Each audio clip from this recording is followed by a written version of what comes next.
Hello, Dave here with another author update. And today I want to share a story that has to do with the smoking area. You know, the place where only smokers go? Non-smokers don't go to the smoking area.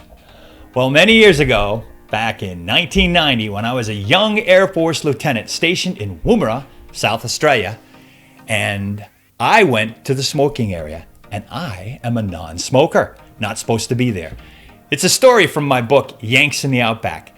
And the book is, it's fiction, but it's based on my experience as a young Air Force lieutenant way back in 1990 in Outback, South Australia. And what happened was I was chatting with a fella, a staff sergeant, I forget his name, and we were having a conversation. And then he said, Lieutenant Ives, I'm going to go out to the smoking area.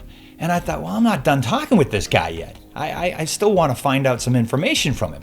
So I continued walking with him down the hallway. And as I was walking with him, I could sense that he was he was sending off signals that were telling me, Lieutenant, you know I'm going to the smoking area, right? And you're a non-smoker. Because we all know, the smokers know who the non-smokers are. And so he's walking, and I could kind of sense he's thinking, yeah, you know, I am going to the smoking area. That's where I'm heading. So maybe you want to wait until after I'm done my smoke, and then we'll have a chat. But I kind of ignored his signals and kept walking with him. And then he walked out into the smoking area, which was an outdoors area. It was just a simple ramp with a railing outdoors, and I just walked out there with him. Well, when we walked to the smoking area, it wasn't just myself and the staff sergeant. There was 7 or 8 or 9 other people out there smoking. And as soon as I walked out there, I continued my conversation with the staff sergeants, just talking regular. And I noticed that the staff sergeant was kind of not paying attention to what I was saying. And then I could feel all these sets of eyeballs looking at me.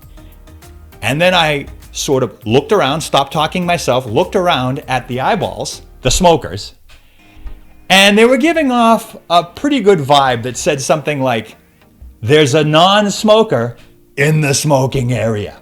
What's he doing here? And then I thought to myself, oh, gee, I just want to talk to Staff Sergeant so-and-so. I'm a non-smoker, but I just want to get the information. He's out here. Why not just ask him? So I thought to myself, well, what can I say to kind of diffuse this situation, this non-smoker in the smoking area situation?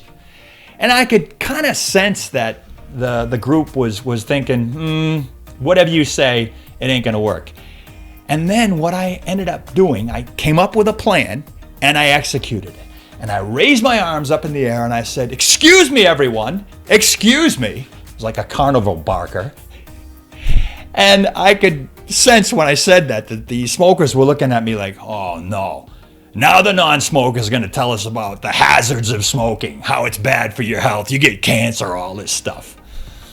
But anyway, I got done waving my arms around, and then I looked at everyone. They're all quiet, staring at me. What's he going to say?